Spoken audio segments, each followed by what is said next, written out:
That's a wave. Okay, we might start then to introduce Paul McNamara, who's CNC at the Cairns Hospital, and to talk about mental health nursing. Thanks, Maria. Thanks for turning up, guys. I'm just going to do a quick run through a few slides with the hope of provoking a bit of interest in mental health nursing down the track. Even if you don't become a specialist mental health nurse, you're going to be working with patients who experience mental health problems. I'm assuming you've experienced that on clinical placement already. I've got an interesting gig. I'm employed by the mental health service at Cairns Hospital, and I go to pretty much every ward in the hospital except for the mental health unit. So there'll be a few familiar faces around. And at the final slide of this presentation, I've got a link to this stuff. So if there's anything that's of interest, you'll be able to pick up the links from there. Don't get carried away taking notes. Not as if it's got to be that interesting. Anyway, first up, happy International Nurses Day. Today is 202 years since Florence Nightingale was born, and so every 12th of May we celebrate that as International Nurses Day. Good old Flo. She was a bit of a pioneer. She introduced female nurses to the Crimean hospitals. Female nurses? I've never heard of such a thing. Mental health nurses are thought to be a little bit different to our general nurse colleagues, and I love this little series of diagrams that spells it out nicely, where ED nurses embrace the chaos. ICU nurses are really obsessive because all their work is in front of them and they get to control every little thing. So if you've got those obsessive personality traits, that might be the gig for you. If you love the chaos, ICU might be the gig for you. If you think I'm a really adaptable person, mental health nursing might be the thing for you, because we try not to put ourselves at the focus of the relationship, the therapeutic relationship. We try to put our client. I'm not panicking that the roads aren't opening. So we're leaving on Saturday. Sorry, Muriel, can you mute your mic, please? Yeah, it'll probably be okay by Saturday. Hope so. That's it. Good on you, thank you. So mental health nurses try to be adaptable and meet the consumer or client or patient, whatever language you use, and put them at the centre of the therapeutic relationship. Part of what makes mental health nursing different is the structure of our service is really different. There's a lot of small detail here. I don't really expect you to see the slide, but in short, those red components are the intake points for somebody's still not on mute. If you wouldn't mind just checking your microphone, that'd be good. So those red points for the service are the intake points. So there is a couple of mental health nurses at any given time stationed in the emergency department of large hospitals. But we try not to make that the focus of the intake point for mental health. We try to keep it as an outpatient service as much as possible. So we have a centralised intake service which sits out in the community, accessed via phone. It's a 24-hour, 7-day-a-week number, and people, if they're going through a bit of a rough patch and think they need to find out what services are available, we would direct them to that rather than direct them to the hospital. And then there's another component of intake, the service that I work for, the consultation liaison psychiatry service, where we roam around the medical and surgical wards of the hospital and just see if there's anybody there who needs a bit of support. Those yellow components of the service are the components with beds attached. So at the Cairns Hospital, we've got 4 separate wards at the moment. That'll change. We're getting a build for a new facility underway. I think in Townsville it's probably more like 6 inpatient facilities. Mackay, I'm not 100% sure, 2 or 3, I think, separate facilities there. So it depends a bit, but the focus of our care is mostly in the community, and all those green sections, and it's not an exhaustive list, are the various community components of mental health care. So if you've got an interest, you've got this far, you're probably going to complete your nursing degree, but you might be thinking already, do I want to do shift work for the rest of my life? Mental health nursing's a really good avenue to keep in mind, because so much of our work is done away from the hospital, not as shift working nurses. the best way to illustrate that, I'll just show you this slide if you want to come back and see what all those things are about. We've got that listed on the slide. But this is probably more important. When Maria asked me to do this presentation, so about a month ago, I just had a look at the data for Cairns alone, and this would be very similar in other large centres like Townsville and Mackay. We've got 48 inpatient beds, but on our books, open to the service on the 12th of April, were 5,500 people. So less than 1% of our work is about inpatient mental health care. And I really wanted to introduce you to that idea now because I'm guessing for nearly everybody tuning in today, your first gig will be hospital-based, but it won't be your last gig. And mental health offers lots of opportunities to work beyond the hospital setting. Making sense so far? What do mental health nurses do? Well, we try to respond to crisis. We do lots in the way of assessment. We try to call it an objective assessment of mental state, but it's never fully objective, of course.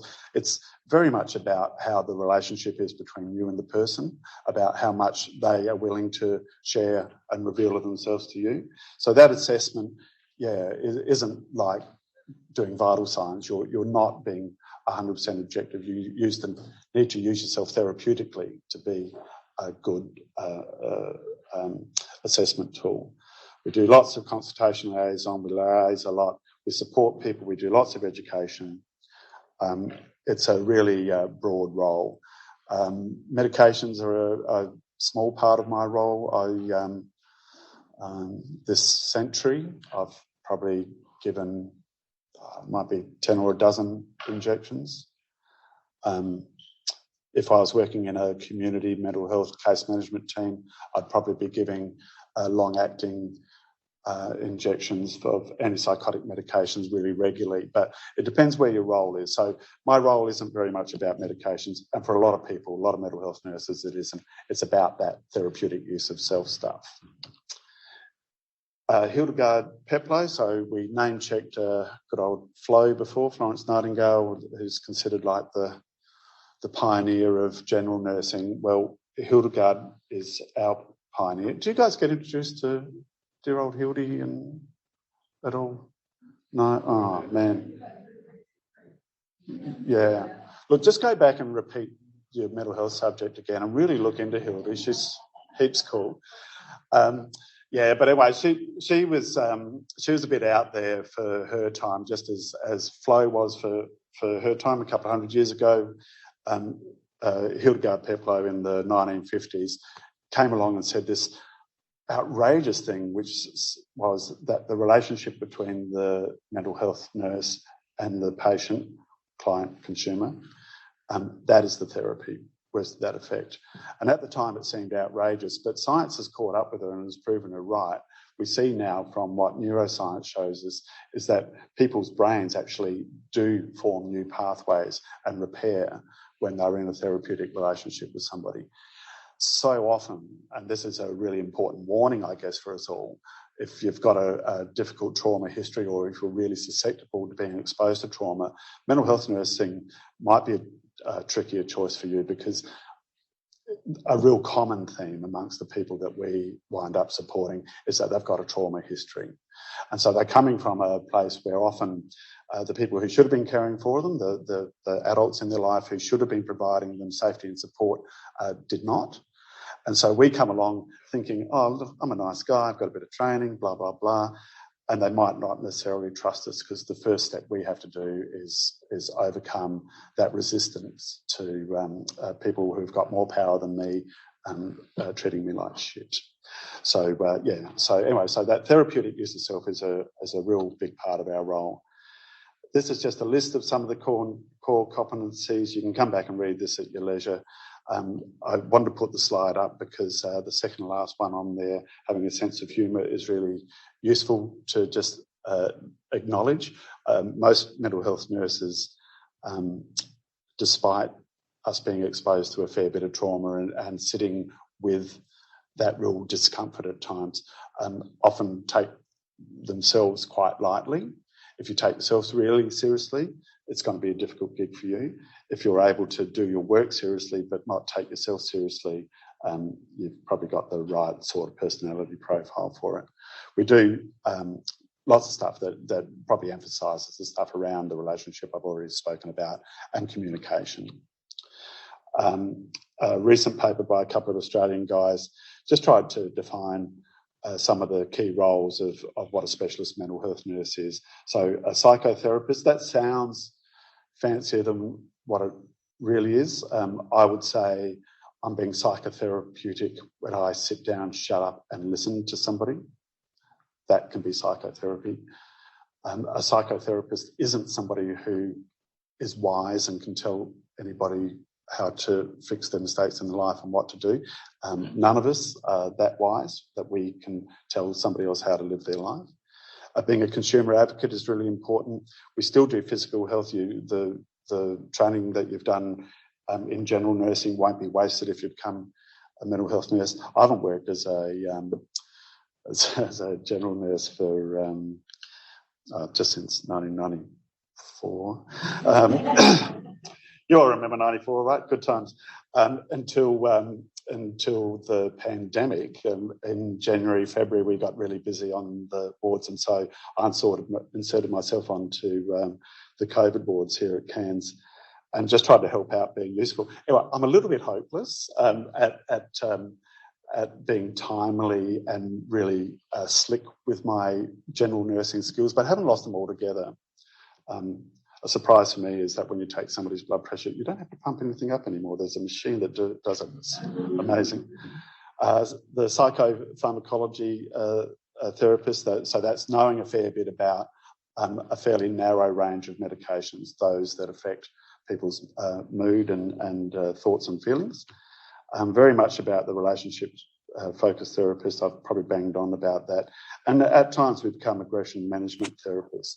My favourite example I'll give from that, only because it's really recent, is during the pandemic when we had people who were in isolation on the COVID ward, were feeling really cooped up and didn't want to be there. It was just lovely as the mental health nurse, as they became more and more agitated and said, oh, you know, blah, blah, blah. I'll delete some of the swear words there. And I'd go like, that's for me. And I'd be able to pop in, find out what was going on for them. And sometimes for those people, if they really didn't want to stay, it wasn't because they had a psychiatric problem. It's just that they were feeling overwhelmed, or they were craving alcohol or craving tobacco and just could not sit with the discomfort of not having that. So we would just, in a dignified way, escort them off the premises, out of the hospital, give them advice on how to minimise risk once they're out of there. So it was really nice to be able to manage that aggression and not have it escalate on the ward. And I felt really, I guess, gave me some confidence where I was bumping around not being a particularly good general nurse. But once that aggression stuff started, I really had that skill set nailed. If you want to become a specialist mental health nurse, you're very wise. Thanks for turning up today. First things first, you'll finish off your degree, of course, and complete whatever stuff that you've got on your near horizon. But if you're going to become a specialist mental health nurse, just resign yourself to the fact that you're going to have to do more study. It's probably the last thing a third or fourth year student nurse or midwife wants to think about at the moment.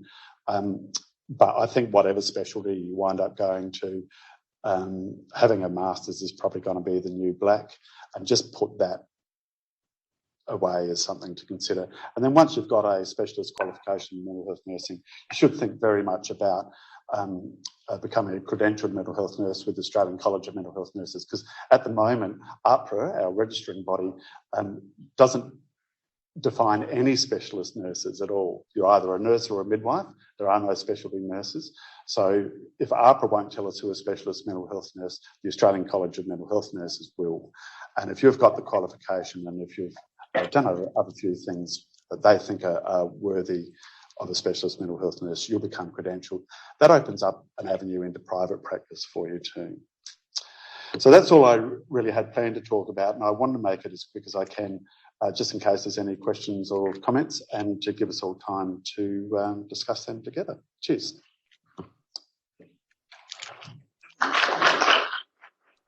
That QR code and web address will take you to the source of all that info I was just showing you. So I'll just start off with CANS. Do you guys have any questions for Paul? Yep. Yeah, I was wondering, Paul, if you could discuss what some of the different settings for mental health nurse might work and how they might vary, like for example, PQ, mental health wards, like what sort of things would you see in those areas? What would your day be like? Sure. So the question for those out of town, out of Cairns, is what do the different settings look like?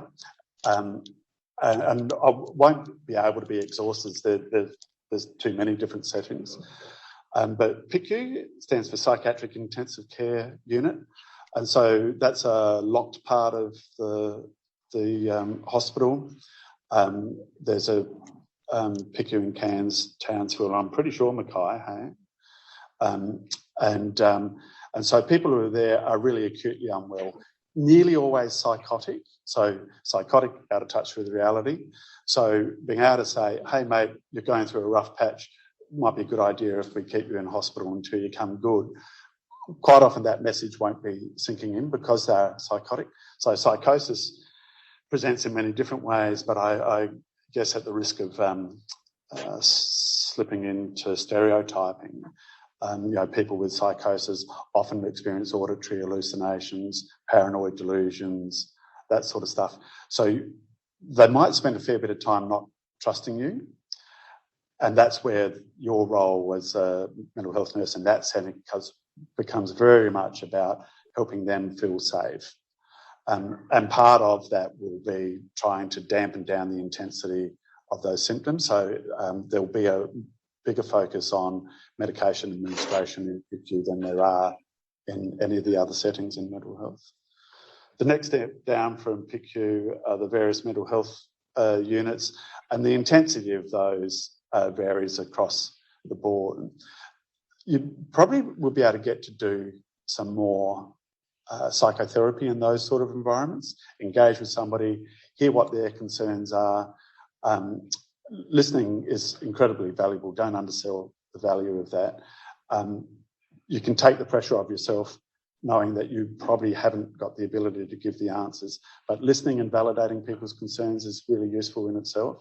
And if there are practical things that you can, as a part of the multidisciplinary team, contribute to addressing, that would be really good. And often it's the real life thing. Think about Maslow's hierarchy of needs. It's things like housing and money and employment and meaning in life, meaning and safety.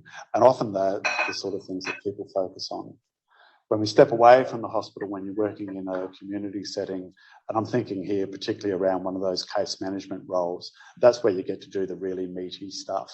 And because you develop a relationship with your clients, consumers, patients over time, and that relationship becomes such a big part of the therapy. And you'll be able to pick up on nuances and changes in their mental state and with what's going on in their life that most people won't. And that's for me, I think, one of the most rewarding aspects. Thank you very much. No worries. Thanks, man. Any other questions here in Cairns? Yep.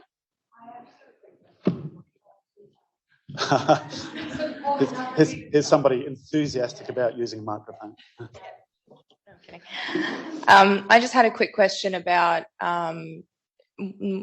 getting into mental health nursing, if that's something you're interested in. After we've done all of those steps that you mentioned, getting the postgraduate, et cetera, would the next step be working in a mental health ward in a hospital, or would it be likely that you could go straight into the community? Yeah, look, I'm the only person in Cairns that I know of who actually skipped that inpatient rung on the ladder. So typically people go through working inpatient, particularly while you're studying, and you might as well, if you're studying in the specialty, you might as well work in the specialty. It'll kind of save you some mucking around. So I would expect to work in the mental health unit, but it's not 100% compulsory. Like, it's not part of a necessary step that you do, but it's unusual to skip it. I can project. I'm not sure if you would know the answer to this because this is more rural and remote focused. I was just wondering, because there's a staffing issue a lot out there. Mental health nursing, because I was just in Mount Isa for 4 weeks, and one thing I recognised largely was the repetitive admission of like alcohol and drug abuse and stuff like that. And I was just wondering is it just very small amount of community mental health nurses, or do they actually have mental health nurses in there? Because I didn't see any. Yeah, and look, I won't pretend to know what's going on in Mount Isa well enough to come up with any expertise. But I know with those rural settings, the mental health nurses become super adaptable. Like there's the people who are up the Cape, for instance, and some of them have been doing it for like years and years and years, 15 years plus. And so they're really part of the community. I'm thinking of one guy at the moment, David Henry, and he flies in and out of Pomeroy, I think it is. And he's up there 4 days a week, I'm pretty sure every week. And Dave is just such a part of the community, is that he'll take on that drug and alcohol aspect, where here in the bigger centres, even though we're under the same broad umbrella, drug and alcohol's a little bit separate to mental health. Yeah. Where in the smaller communities, I think it all becomes the one. In reality, I'm not sure if you've noticed, I've had a beer in my time. But because I'm managing to turn up to work pretty sober, I probably don't meet the criteria for problematic drinking. But if I had a really awful trauma history and I was super anxious about turning up here, I might have snuck in a couple of bourbons on the way through or whatever. It wasn't bourbon, it was gin. So it's usually alcohol and drugs at problematic levels are masking or treating an underlying mental health problem. So jumping them together is a... Yeah. I just saw a lot of readmission of the same people, and then they'd, wean off of it, and then they'd be back next week. And it was just kind of a shame. Really, and so many. Yeah, and then this might sound like a really slack-ass response, and I hope not. But for somebody, if they're in love with the drug, it's up to them to be ready to make the change. I used to be a cigarette smoker. Like, you don't have to be a genius to know that cigarettes aren't good for you. But I wasn't able to give them up until I was ready to give them up. And I think you could apply that same thing to any sort of problematic alcohol or drug use. Yeah. Okay, cool. Thank you. So we don't get to... in ICU, they get to impose health onto people. In mental health and drug and alcohol, we don't really. Well, that's where I was, but it was an interesting mix because of ICU, and they would come into some other things, but sometimes they were admitted because their AWS score was so high that they were going into that mental health, but because they didn't have like a mental health board and stuff like that, they'd be in there. But it was like this weird, we're not really treating them fully as a mental health patient. No. They're a mental health nurse. And I was like, no, just for the people out of town who probably missed that. And what was your name? Tanisha was just commenting that she was seeing people in ICU and they looked like they had mental health symptoms, but they're probably alcohol withdrawal / intoxication symptoms, which do look like mental health symptoms. But look, when it comes to alcohol withdrawal, I think there's only two ways to treat it that I know of. There's one, go and have another drink, or two, have lots and lots of diazepam. Yeah, or oxazepam, any of the benzos. And that, just the same as delirium, like a post-op delirium. I'm sure you've all seen that on clinical placement. Even though that looks kind of crazy, it's not a psychiatric problem as such. Like somebody with a delirium or somebody in acute alcohol withdrawal usually want to get a whole heap of benefit out of being admitted to a mental health unit. But they need those symptoms managed as best we can. thank you. No worries. Good on you. Thanks, Tanisha. Any other questions at Cairns? All good. Anyone on Zoom, if you want to ask a question, you can just unmute your mic. Anyone on Zoom want to ask Paul a question? Yep, I'm keen. Hi, Paul. Hi, everyone. Can you hear me? Yeah. Thanks. Oh, excellent. Okay. I just wanted to question, as a student that's interested in heading into mental health, obviously you've already outlined after your bachelor's degrees, jumping into a master's and following on to get your credentials. But what advice would you have in terms of graduate program placements or direct employment after the degree?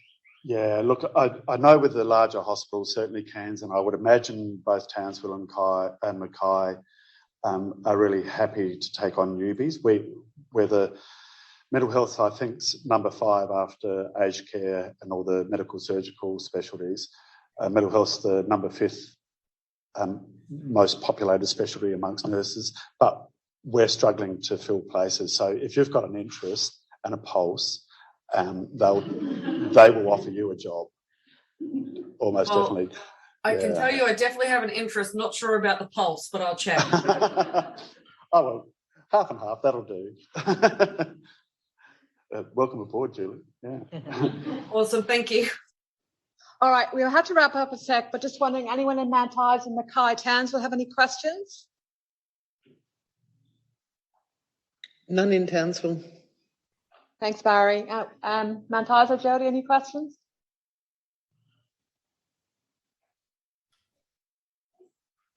Empty room, okay. Mackay, any questions from Mackay?